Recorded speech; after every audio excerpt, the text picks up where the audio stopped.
3262. Good. We're getting information that she may be around this location. Is there any chance we get Eagle up here? 3370. 370 on the way. Yeah, I'm gonna put an apartment number on there.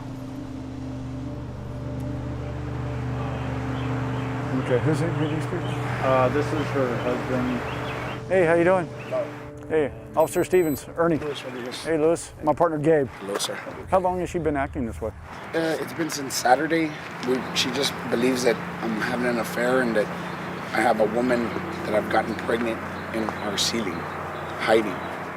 I'm sorry you're having a bad day. It's been 4 days. That past 4 days have been bad? Yes, sir.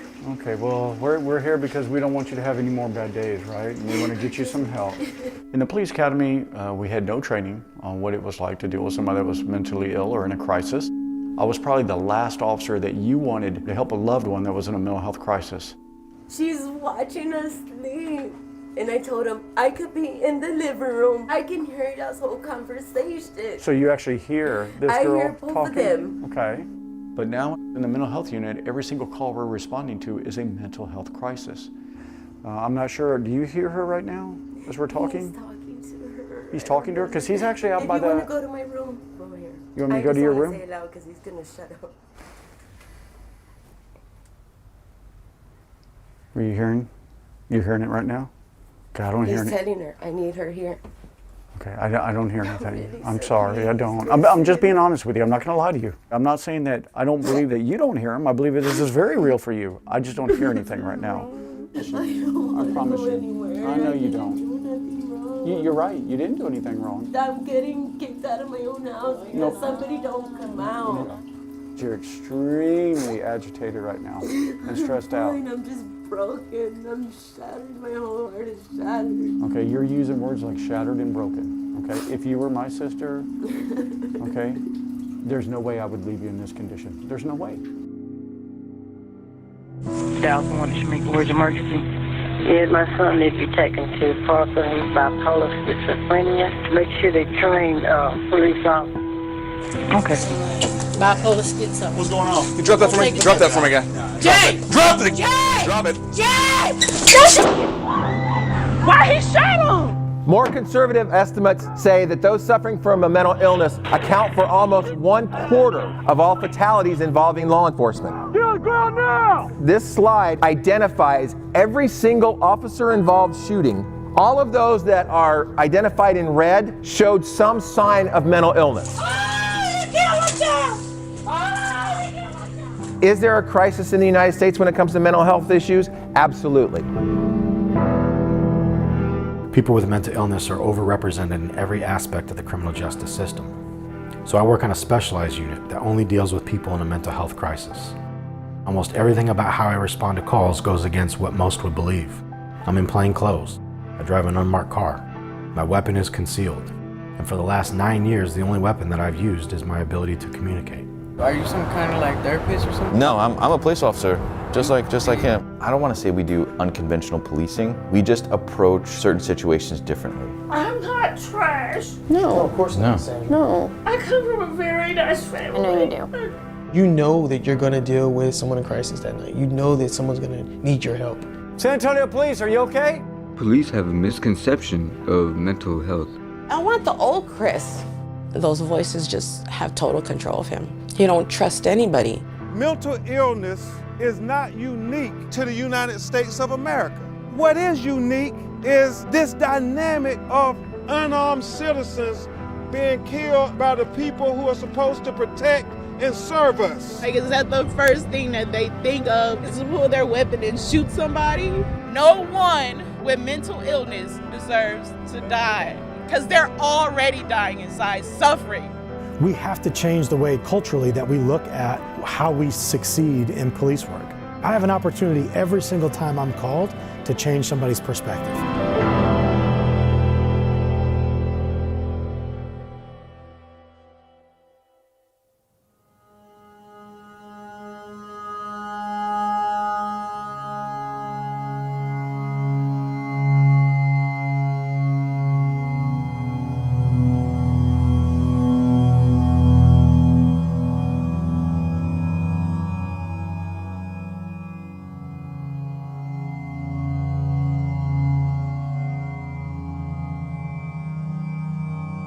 There was an incident that happened in Memphis, Tennessee with a young man who was fatally shot during an encounter with police. And he had mental illness. And the department in Memphis realized that there needs to be a program to deal with these type of folks. How to interact with somebody with a mental illness, how to talk to somebody with a mental illness. It prompted police departments across the nation to start to deal with those folks in our community.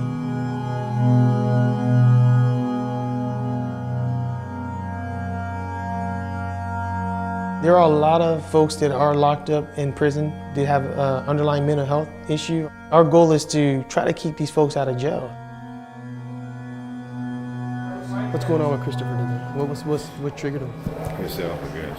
What's he been diagnosed with? He has bipolar disorder. Schizophrenia, bipolar? Okay. We got some updates saying that he was asking somebody to shoot him? Yeah. Okay, who is he telling that to? Anybody that wants to do it for him. I wasn't allowed to cry as a kid, so it came out in rage.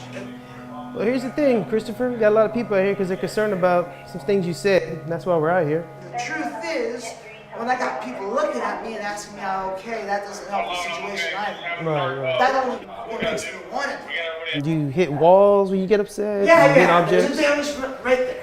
Right there? You did that today? If a police officer feels that you're an imminent threat to yourself, we can detain you to see a doctor. That's essentially what an emergency detention is. I'm gonna be honest with you, man. I'm a straight shooter with you. I think we need to go back to the hospital tonight. Oh, no, sir, I don't. I'll give my word. I'm calm as hell. I don't need it. Trust me, the doctors never help me. They don't do anything for me. It's not an arrest. Even though we put handcuffs on you if we have to, it doesn't go on arrest record. The police report is protected by HIPAA, so you have privacy rights. I feel great. I feel better now. Please, don't put this on me. Christopher, you made threats to shoot yourself. No, come on, man. Please, don't do this. Don't do this. Come on, man. Please. Okay, I'm gonna go get some shoes for you, okay? I'll be back. And Christopher, The choice of you deciding if we're going to go or not go, that's been removed. You're going to go. How we leave here is up to you. Where we go is up to you. If you have a facility you'd like to go to, tell me. No psych wards, no Nicks, no Low Ridge, emergency room, public hospital. I'm not gonna, I can't. We're gonna make a phone call and see where we can get you. If you want to fight and me call more people and we have to carry you out and break half your stuff in the house, then let's do it. I don't want to do that, and you know you don't want to do that. I don't know if I did anything wrong. You didn't do anything wrong. Express myself. It's just we just don't want the wrong response to come out here, man, because what you're punching holes and stuff. And we're just gonna close the door nice and slow, okay? Yes, sir.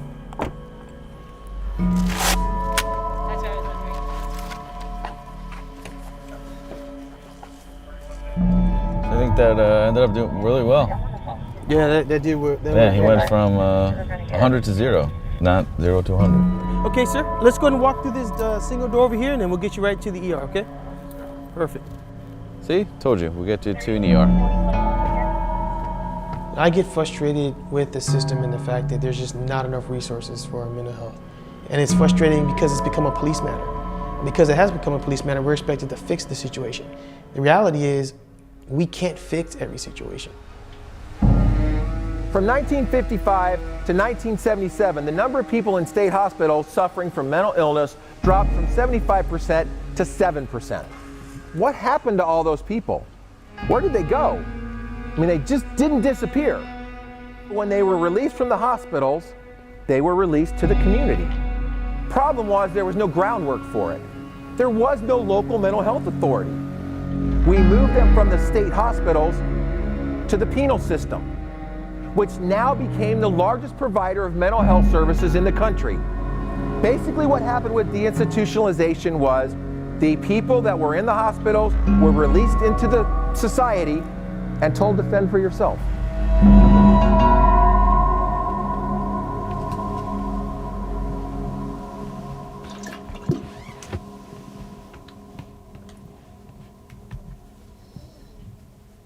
And I hate when they put messages, like little writings and sayings and crap, like on my head, just because they want to play around and make fun of me. They put sensors in me and stuff to make me shake and wobble, like if I'm wired or something, and I'm not. Ya no tenemos Here we go. The police have come here several times, and they know Christopher on a first-name basis, and they also know me on a first-name basis because of the amount of times that they've gone over to the home. She's the one making my life worse and miserable. Her and my grandma. They're the worst people ever. The doctor said I was bipolar depressive and major depressive. They labeled me schizophrenic because of the hearing aids they put in me. And I barely got labeled schizophrenic because of these. I just saw that. That just happened last night. What is it? It's a burn from the lighter. So I don't like him, you know, with matches or with any kind of lighters. I want the old Chris. You want the old me? Yeah, the one we used to have fun. You don't even know me. Chris is a great guy. He is funny. He's generous. And then for him to go through all this, it hurts. You know, these voices just took over his whole life. He don't trust anybody. I see a picture that looks like a man and not my grandma. That's not my grandma. Take off the hair. That's a man. Chris, I'm wondering, are you okay that I'm filming you? No, I don't mind. I don't mind. I'll let you do this. It don't bother me because I need to get it off my chest. I asked him if it was okay if I filmed, and he said, yeah, you can film. I need to get this off my chest. Oh, he did? Okay, well then good. Thank you. There's a lot of heartless people here, a lot. Or maybe a lot of people that just aren't educated enough as to the illness. They don't have the medication to calm them down, so they act erratic. And you wouldn't know that unless you were told. I told him, I said, someone's gonna, hurt you. They might not know that you're not all there, and you can get hurt, just like that boy that was in Houston. They really didn't understand what he was going through.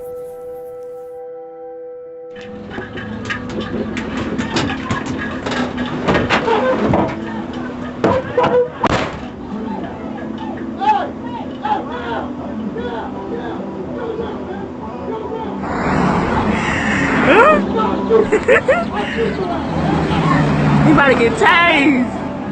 You about to get tased. You got it? Not yet. Not yet.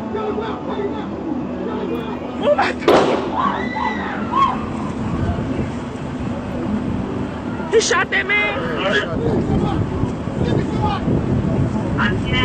Why he shot him?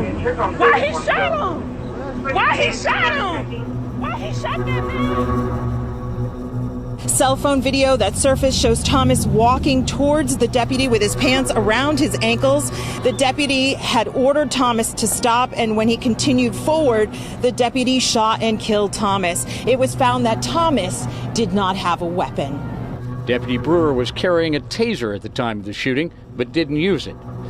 Any loss of life is always of serious concern. From his immediate actions, it looked like something was going on, some kind of crisis situation was happening at the time with him. Thomas had a history of mental illness. Marquita Thomas says her brother was having trouble dealing with a family tragedy. His wife stands accused of drowning their 2 children. You could have tased him. You clearly could have tased him. He wasn't trying to hit you.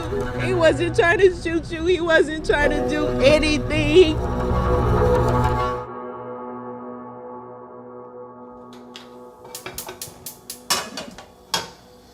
Danny lived with me here. I got his clothes over there in the bucket. I haven't touched that because how it's folded in there is exactly how he folded it. I wear some of his stuff just to kind of like feel close to him. That day of the shooting, like, I was inside Walmart, 5 to 10 minutes away from the location. I just get this phone call. They're like, your brother's in trouble, your brother's going to jail. And I hear these people in the background like screaming and screaming and screaming. I'm just like, what, is it that serious? Like, what's going on? And then I get like this real horrible feeling in the pit of my stomach.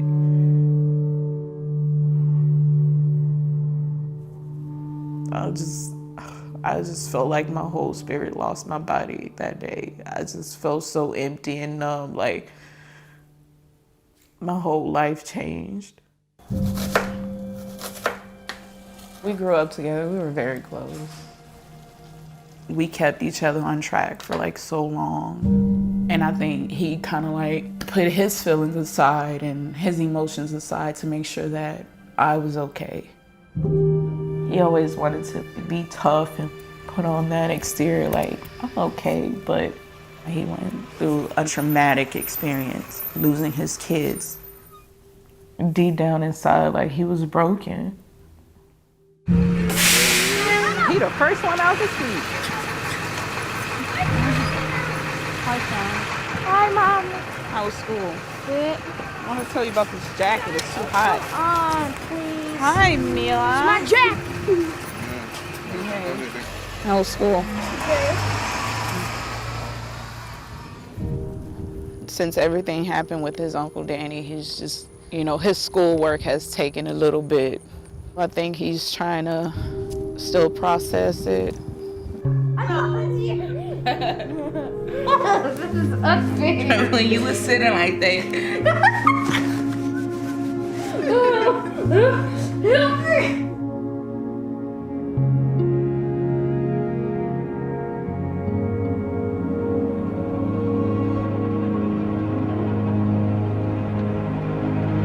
Statistics bear out that if you're mentally ill and you're black, that you already have 2 strikes against you when you encounter law enforcement.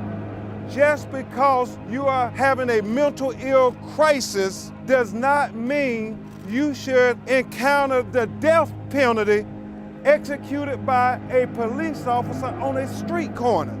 We will be looking at the training of this deputy as well. I just hope and pray that my brother's life is justified and not swept under the rug. Amen. No one with mental illness deserves to die because they're already dying inside, suffering. I'm asking you to please give my brother justice and his children.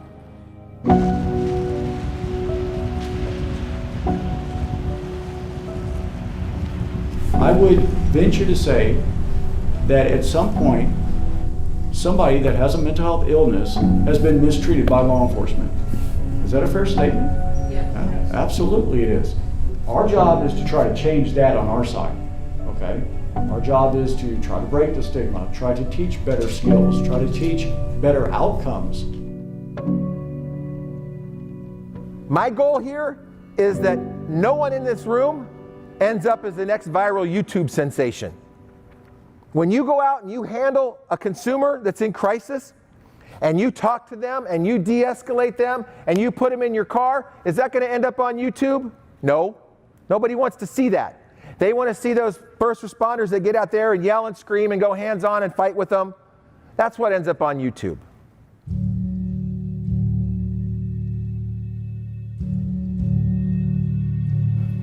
Today we're going to talk about active listening, how that applies to you, what you guys do every day. All of us in here have made a mental health or a mental health disturbance call at some point. Communication is a basic tactical skill in crisis intervention. Crisis intervention training, it trains you to recognize when someone is in crisis. When you recognize there's a mental health component, and instead of just grabbing them, tacking to the ground, you're trying to talk to them and get them to get help. My homeroom teacher called y'all, man. I'm sorry she wasted y'all's time, man. You know what? I made one silly comment, man, earlier, just kind of, venting, and she took it way too far. Why do you think she called us? A couple weeks ago, man, I slid in a second, shattered my ankle several places. So I just found out today I lost my scholarship. I had a full scholarship to go play ball. I have no backup plan. Like, that was it. Go to college, play ball, go pro. That was it. And all I said was, you know what? I just wish I was dead. What's the point of living? I can't play baseball anymore. I'm pretty close with your mom. Definitely, you telling her that you don't want to play college ball anymore is totally different from her hearing that you say you want to kill yourself or end your life or not be here anymore because of that. Okay, I guarantee you she doesn't want to hear that, man. Okay, your dreams and everything like that have not been taken away just because you've you've broken your ankle. You tell me that she loves you as much. Cool, good job, man. When we get in a situation where we're suicidal, we get tunnel vision. So all I kept thinking about was my failure. I was thinking about myself. I wasn't even thinking about my mom. So you're giving me options to kind of get me out of that phase, man. And you can't tell me what's best for me as far as a plan. I'm gonna have to figure it out. But like you said, you're giving me some options to start thinking about. So that was good. In order to get anybody to do anything you ask them to do, you gotta build some type of rapport. If it's done properly, it's reassuring, and you're gonna establish an understanding about the person that you're dealing with. I mean, is something bothering you at work? I mean, something going on at work? I don't know what you want from me. I didn't do anything wrong. No, you have. Can I talk? Yes, sir. Thank you. You would ask me a question. It was a good question, open-ended question, and I'm giving you an answer. And as I'm talking, you would interrupt me to ask me something else and completely throw me off. I know your intention's good. I know that you were trying to get to the bottom of it, but it feels like you're trying to rush to the cause because you want to fix it. There's a difference between when you hear somebody and you're listening to them. Hearing is an action, and listening is a process. Whoa, whoa, whoa. Sir. Hey, back up, back up. Sir. Hey, you're not the FBI. I called the FBI last Tuesday and they weren't there. You called the FBI? What'd you call the FBI for? I've seen you before. You're part of that red light team back in the 20s. I remember you. So, are you hearing somebody talking to you right now? You ever notice that their little focuses, when you get that window of like somebody's paying attention to you, can you say, focus on me, focus on me? Christopher Lopez.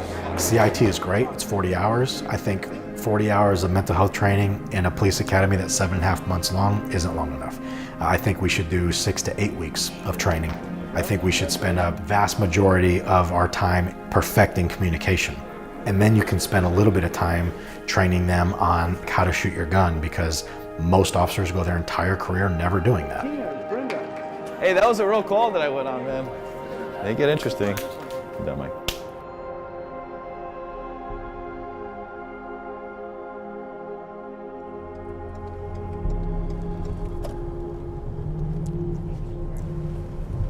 And does he have a mental health diagnosis of any sort, like schizophrenia? He's schizophrenic, bipolar. And is he taking his medications as prescribed, or does he have access to any? He's not? No, he says he doesn't need it.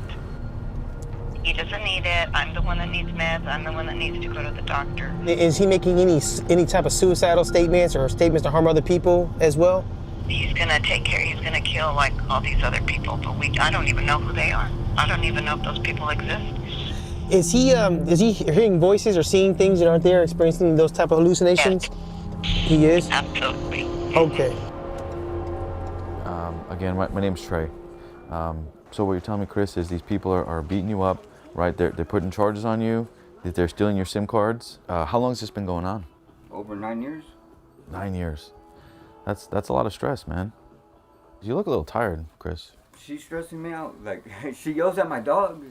She's on my ass 24/7. She is the one that's been doing all this stuff to me. She's not even supposed to be here. She told me she wasn't my mom.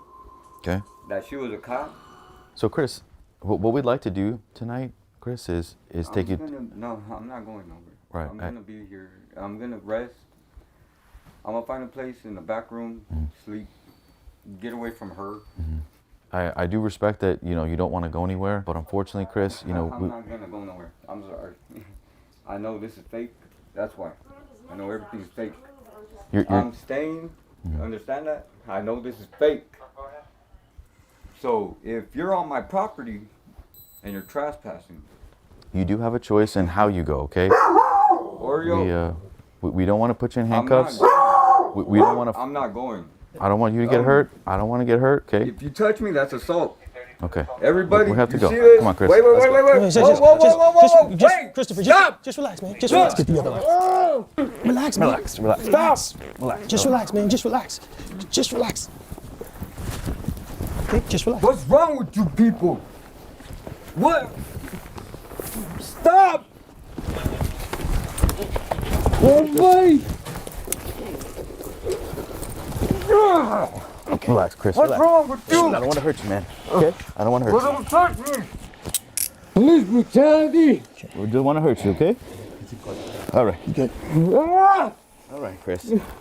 Okay. We just want to see you get in front of the doctor, okay? What, you never getting Trey? Yes, Serrano. I want Trey arrested! Watch your step, guys. Get Trey arrested! Get all these cops arrested! We just want to see you get help, man. That's all it was. All right, Chris. Let me get Medcom at it, and we'll get him going. See, that's why I do jiu-jitsu, man. I don't have to use that much force, just get in his hands, and that's it. Whew. You know, my concern was... He was strong. my concern was the dog. Officer Williams, 7825. Was calling to see if we could take a patient to the hospital. He is a bit combative, having some mental decompensation. I know we had to take him to the ground, but I was just trying not to hurt him, make sure he didn't hurt us. The way that he was speaking, the way you were speaking to him and trying to get it across to him, and he just doesn't want to. Yes, ma'am. Yes, ma'am. Usually when he goes to the hospital, he's been like to 4 of them already, they release him following morning. I don't think they'll release him in the morning. Even though we took her son to the ground, even though we had to use force to put him into handcuffs and then basically lift him and carry him out of the house, she still thanked me for the way I talked to him. And that is the bread and butter of why we do what we do, is because these people are not criminal. They have an illness. I guarantee you he won't remember us though. No, he won't. He was so decompensated. But the family will, for sure. And Chris, I respect you don't want to be here, man. I know you don't want to be here. No, if you would have respected me, you would have left me alone. But we're just trying to get you some help, man. No, you're not. No, you're not. For somebody that said you should have left him there, why have a conflict and fight him on the ground to get him into the hospital when you could have just left him there? My response is, he's not getting any better. If anything, he's gonna get worse. And when mental illnesses get worse, their delusions get larger and they get more vivid. That is way too much of a potential for other people to get hurt. Just relax, Chris, okay? We're almost get you in a room and How you doing, sir? get you settled. All right. Hello. All right. Hello. All right, Chris, just relax, man.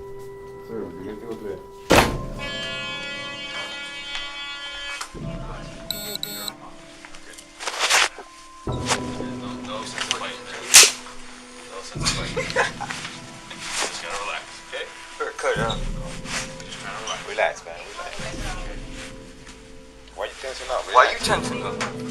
I've been trying to investigate the murder of my family. And that's the whole thing. No, your family's okay. Your family's not murdered.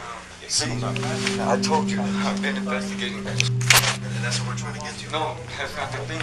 That lady in there, she's been calling the cops because she's in on it.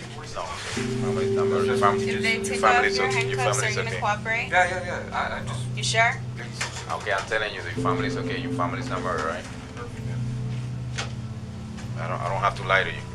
It's walk back to you. All right, Chris.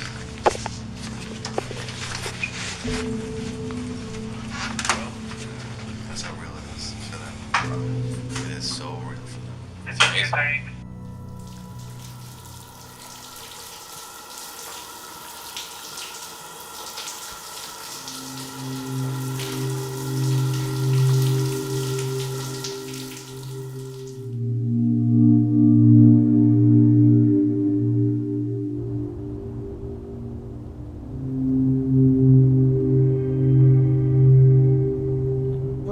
Back to the DA's office to see where we're at in the process of the case. I'm hoping they give me some answers and not, yet again, like, we're doing the best that we can. Just don't feel too confident in a lot of things that law enforcement is doing.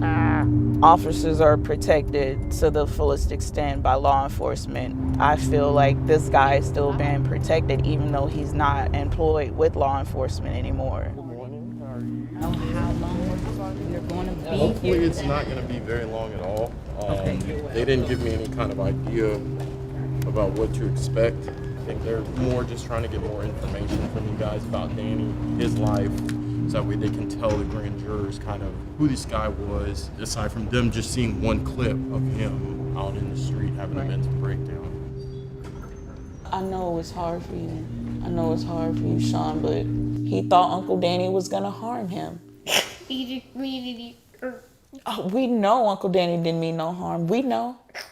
We know Uncle Danny was not that type of guy. We don't know what was going on with Cameron. Why did he take a broken man's life? Right now, my job is to prepare you guys for the world out there, because it's not gonna be easy for you. And I say you because of the color of your skin. And this is very hurtful for me because my son wanted to be a police officer. Now he says, Mom, I don't want to be that police officer that kills people like they did my Uncle Danny. He said that he don't want to harm innocent people. You can break down every deadly force encounter in this country with law enforcement. All comes down to, in that moment, that officer was afraid and they reacted. Some overreacted.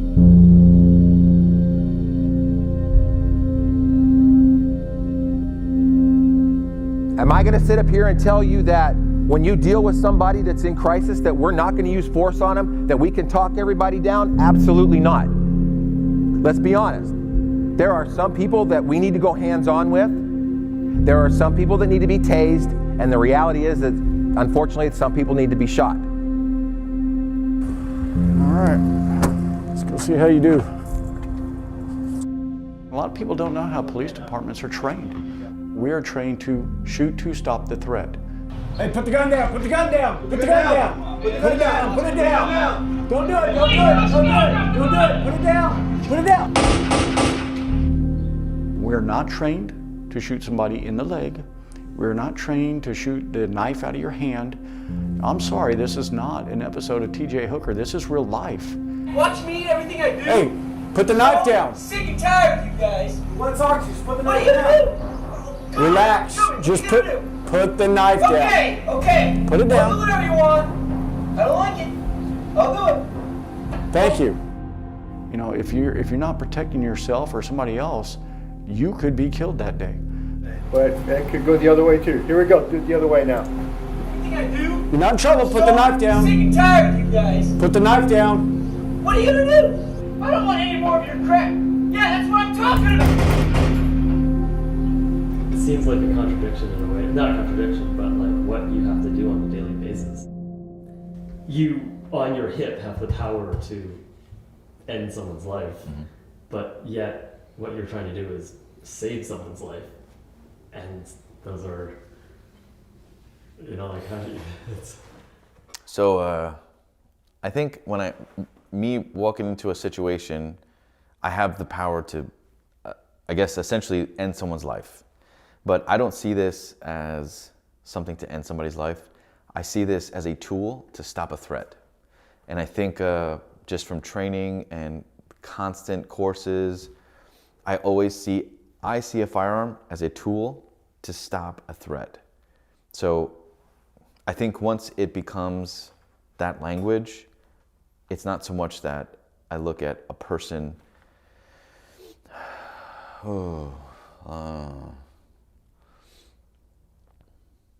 don't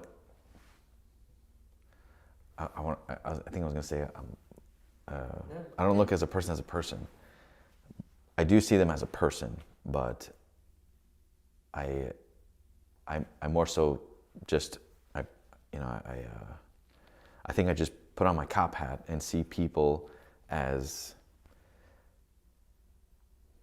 I don't know how to answer that.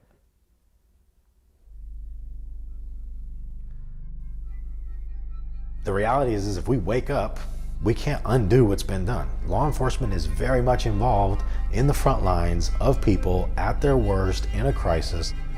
Should the rules of engagement change because someone is mentally ill? Hey, gun. Put the gun down, Marcus. Marcus, put the gun. Get to cover and get to cover.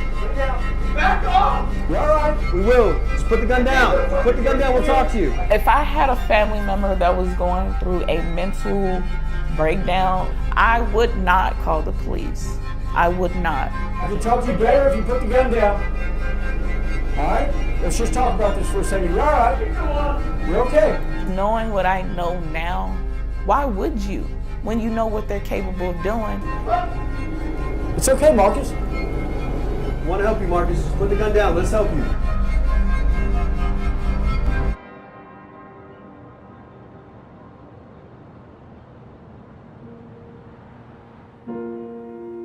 Why do we have a crisis with mental health? It's money, like everything else. Texas is 48th in the nation when it comes to mental health spending. If you have an unfunded patient with no insurance, who pays for that? You can't expect the private agencies to pay for it without support and still survive. Because there's a lot of people with mental illness with no insurance. But let's be honest, that takes money. There's got to be money available. Spending for mental health services has continually been cut. These are all the different things that have led up to why we're seeing an increase in the number of calls we get. Why we're dealing with people with mental crisis.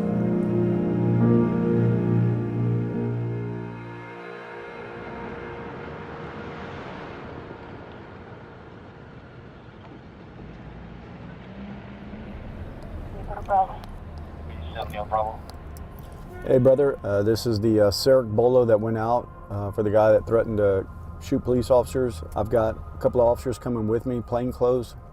All right, so the backstory on this guy is he posted a bunch of stuff on Facebook.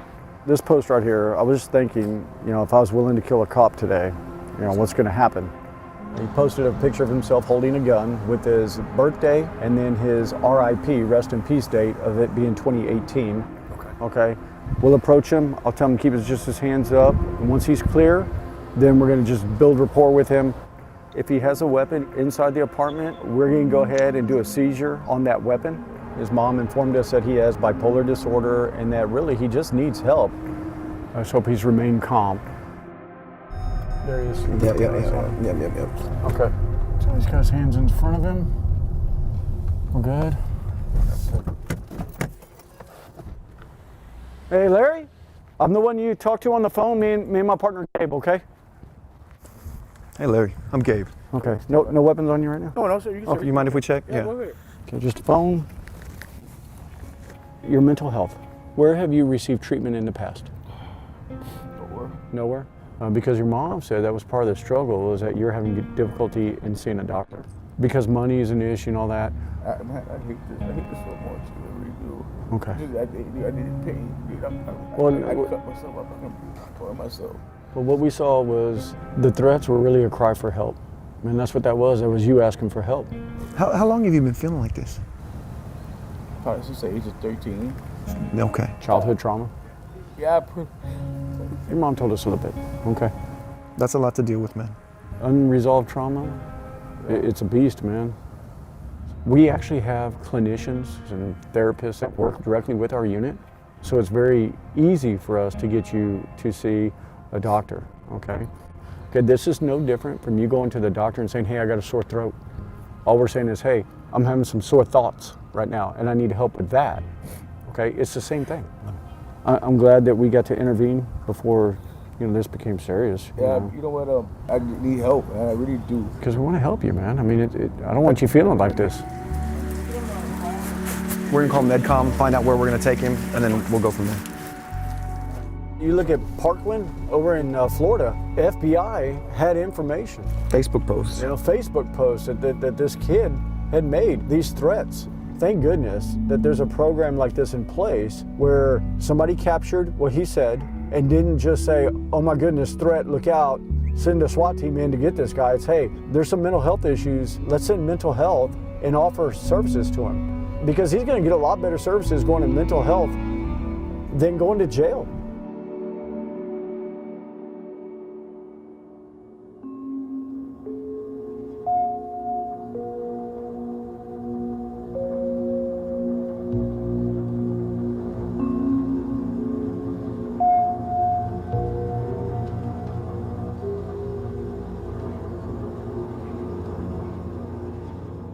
The officers advised me when they left here that they were going to take him to the mental health unit to get evaluated and that he would get the assistance that he needed. The following morning, the nurse contacted me and said that he had told her he was not ill, he didn't need any medication, and he refused services, and he was ready to go home. I asked her, isn't there anything you can do, to keep him, to make sure he gets some kind of medical assistance, some kind of medication to calm him down, to, make the voices go away. And she says, no, as long as he refuses services, they can't help him. And so he walked out of there and walked home.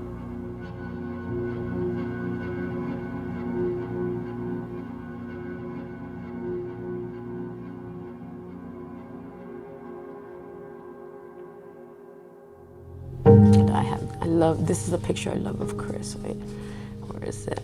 That's how Chris looked. Oh wow, he's a lot thinner now. Yeah, it's taken a toll on him. Yeah, he's changed a lot. Look at that smile on his face. That's my sweatshirt. That's a different man. Who's that? That's supposed to be me, but that's not me. This picture was taken here, God, maybe a few years ago. I never noticed any signs of the bipolar schizophrenic until maybe about 5-6 years ago. I know these people, these faces aren't my family or my sister, but these faces are the faces of the dead, because there's always something hidden in the background. Everything reminds me of him, because I honestly didn't see my life without him. Happy birthday to you. Happy birthday to you. Happy birthday, dear Chris. Happy birthday to you. So Chris, right now we're making a documentary. Okay. You know that, right? Yes, yes sir. You remember when we talked about this? Yeah, and You're okay I with didn't that? sign the papers, yeah. Okay. And you're okay with us? Right now I'm okay with you filming this, yeah. Because this is a lot to get off my chest. I think police have a misconception of mental health. Police don't understand people with the mental illness because they see a conception of somebody that is a threat to them. That's bullshit. I ain't do shit. My thing is, when they arrested me, they used too much force. Get your hands on my pockets. We just gotta search you before you get in the police car, okay? It's fake. It's all fake. Look, if somebody's calm and collective and telling you to get the hell out of my house because you don't really belong here at all, don't come at them roughly. We just want to get you in front of a doctor, okay, Chris? I'm fine. I don't need a doctor. I need people to stop fucking with me. Try and soothe them down in order to figure out what's wrong with him. If he starts agitating or angry, you just calm down and just, okay, well, maybe we could talk it out. Is there something bothering you we could talk about? I didn't need help. I needed them to stop bugging me.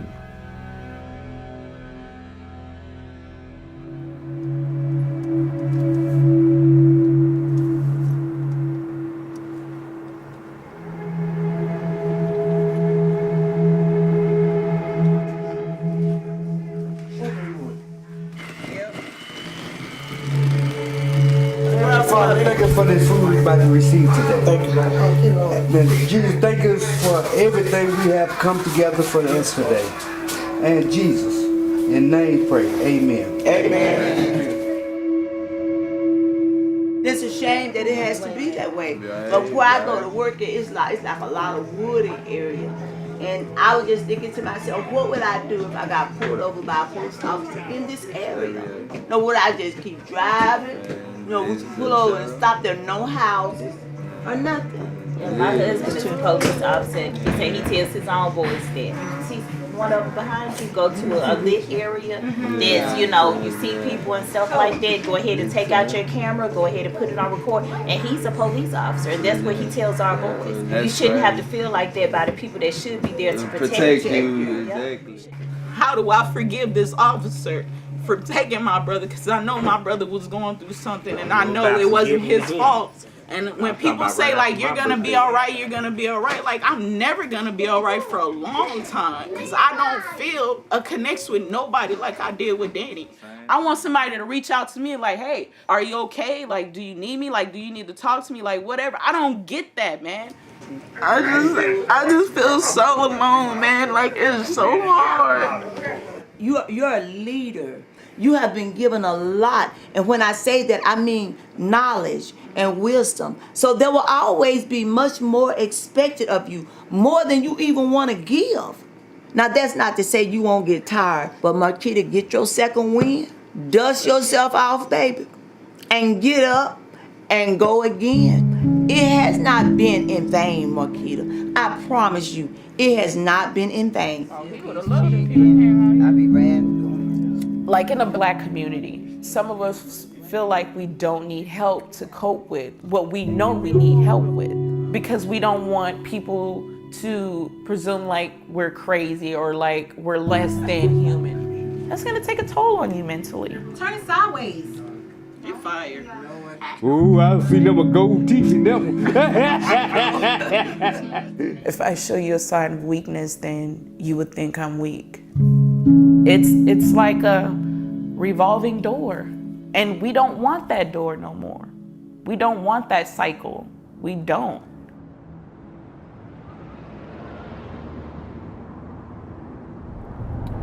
Mental health call came in.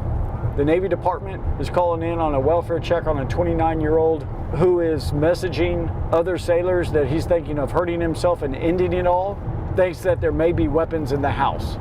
The last message they got was about an hour ago from him. I don't have much details about what happened. Just that you sent some text messages out that were concerning. Can you talk to me about that? It's not a good time of year. Like, I lost my mom on my last deployment in 2015. I'm sorry. And I wasn't able to say goodbye or anything like that. So I'm a combat vet. There was like 0 decompression time from Afghanistan through another deployment and then getting home. Ever since my mom died, I've always, been like, you know what, I don't really want to be here anymore. I've been working through it, and the fact that he even, reached out to people was a huge step for me. And, I told people in the text message, like, I might not come back. What do you mean by I might not come back? I might, consider hurting myself or killing myself while I was out here. Like, I discussed with her before I came out here, and it was just something on my mind and stuff like that, and nothing real like, hey, how you gonna do it? Like, let's go buy a gun and put it in, nothing like that. So no plan? No. Just thoughts, fleeting thoughts? Yeah, so just, okay. Just Appreciate you being honest. Okay. Do you have concerns right now for Christopher? Yes. Okay, what? What are your concerns? I just worry that one day he's not just going to be upset and he's going to do something. And I'm going to Are you lose him. worried that he's in that state of mind right now? I didn't know how bad work had gotten. He had closed me out to that. You've never been diagnosed with depression, PTSD? Just PTSD. I have super vivid nightmares. Yeah. And I've lost 4? It's 5. 5 of my Marines in the last calendar year to suicide. Okay. And then one of my buddies that I went to Afghanistan with, and his wife, just out of the blue, killed herself. It's 22 a day, you know that, right? Yeah. 22 veterans a day, and I don't want you to be a statistic, man. And she I was do active not duty want too. that. Right. I want to make the right choice, Right. I want us to make the right choice for you and your well-being, okay? So I got to know 100%, are you thinking of suicide today? No? Will you call me if things change? I will. You promise? Mm-hmm. All right. I just want to make sure that you're not going to be overwhelmed. You feel comfortable in this situation right now? And I'm not afraid to call sheriff if I need to. You've seen your fair share of trauma, for sure, being a corpsman. We get asked that all the time, is who checks on you guys? No. We kind of check each other.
Put that stuff away. That's not ours. I need to, because I need to find the titles to those cars.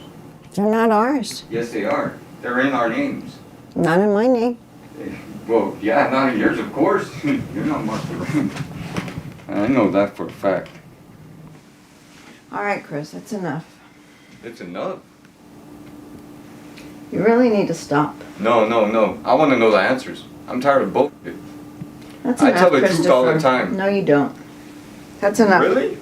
I'm sorry. Did you yell at me in the car? Oh, yeah, I did. Yeah, hell yeah, you did. Hell yeah, I did. And I was calm as this wannabe bitch.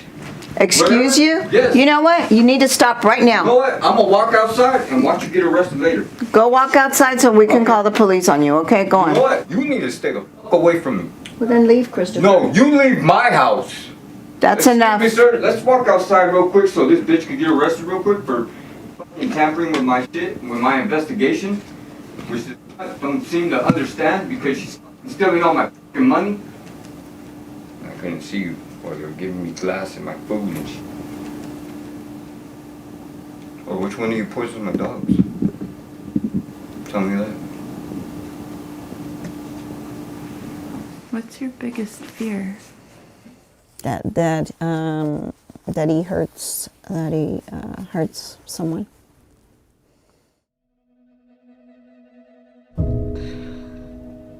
I really don't like to think about it. Think about what? I mean, I even kept things from my kids that they don't know about that he did to me because I didn't want them to hate him for something that he didn't have control of. Once, he said the voices told him something, I don't know. Well, I had a different necklace, and he got my necklace and he was choking me. And I had the marks. I called Martha and I told her, I go, please come. I go, he choked me and I'm scared. And I was never scared of him until that time. And so she ended up calling the police.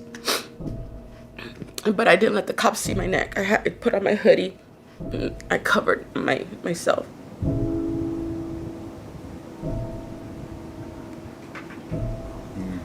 Yeah, I'm not a violent man towards anybody. Unless it's self-defense.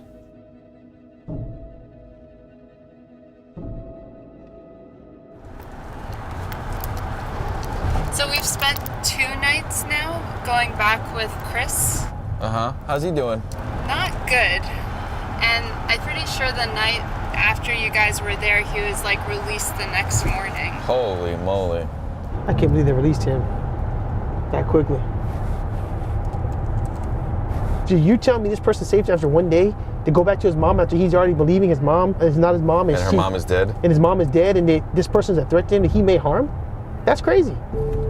Now, here's the thing. What if he did go home that night and killed his mom?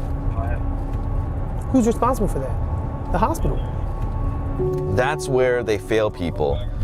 We do an efficient job for what we have to get them to the hospital. But, you know, we're not treatment facilities, we're a police department. And he's still not well. He needs extended treatment. He needs some kind of follow-up care or inpatient care. Now he's back out and still really, really decompensated.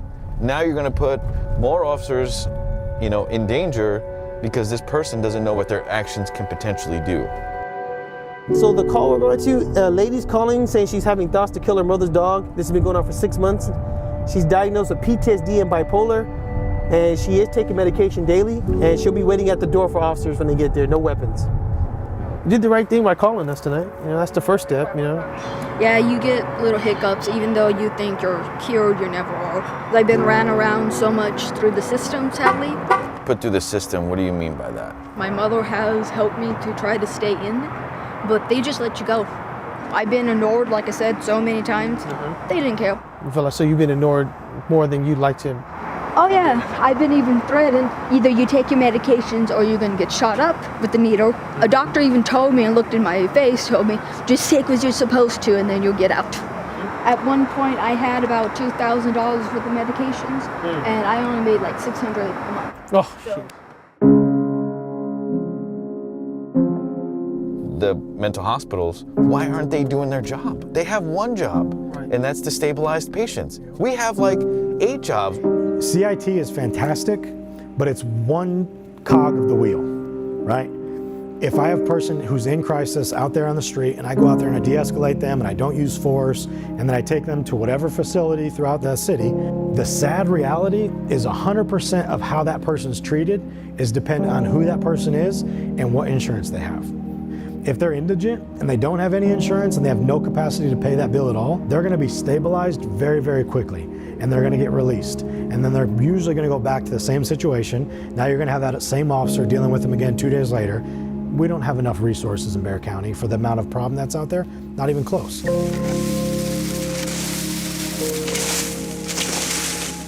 These people are going to come out at some point. And the reality is that they don't have good paying jobs, that they don't have insurance. How are they going to afford medications, follow-up services? You're dealing with somebody who doesn't have transportation, doesn't have a good paying job or a job at all. These are the expectations that we have to think about outside of the mental health facility. He has to sign a release in order for me to get any kind of information. He never signs anything. He never wants anyone to know what meds he's taking or where he has to go or what appointments. They want me to be mentally incompetent. That's the whole thing. They want me to be mentally incompetent in order for my mom to have cosign of everything to get what they want. You take your medicine, mijo. Take your medicine so you can sleep tonight. Yes, Grandma. They switched her. Damn it. Switched her out. I guess they switched different memories on her. And I feel very sad to see him in this condition. Very sad. I pray for him on a daily basis. And I pray that he gets well. Sometimes I just wish it was just like a nightmare. I just wish I could just wake up and he could be back to the way he was. Even without me, I wouldn't care. As long as I know he was better, I'd be happy. So all we could do is just watch him waste away. I know a lot of people say, well, he's 35, let him go, let him figure it out himself. But put yourself in my shoes. If it was your child, what would you do? I mean, I know a lot of people say tough love, but this is a disease. This is not, because they're being resentful. They're not cognizant of what they're doing, so you can't say tough love.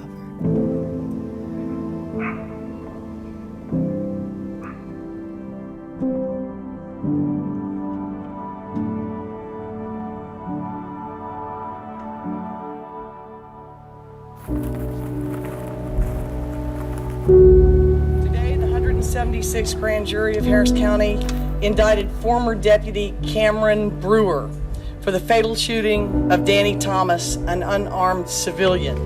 Brewer now faces 5 to 99 years or up to life in prison as a result of this charge. Anytime a life is lost, it's important to us at the Harris County District Attorney's Office. But when it happens at the hand of a government official in a free country, it creates even greater concern and emotion among family members and the rest of the community. He was fired from the Harris County Sheriff's Office for failing to apply the training that he had been provided, using less than deadly force against somebody who was clearly unarmed. When the government takes a life, it matters how we respond. We responded by presenting all the evidence to a grand jury, and they responded with a true bill. And we're going to prosecute. Thank you all. Like, I can't even stand, standing here right now.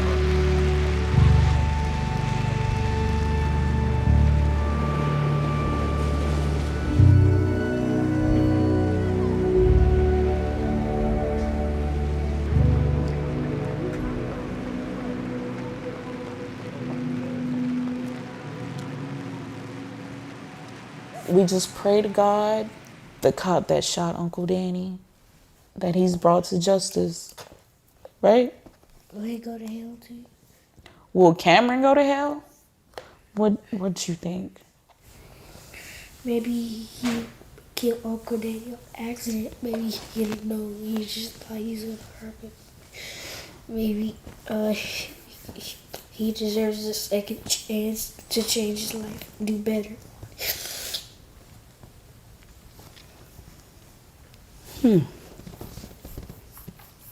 11-year-old who doesn't understand death and why people kill other people, but is so fast and willing to forgive is mind-blowing, because I'm not ready to forgive, but my son is so ready to forgive.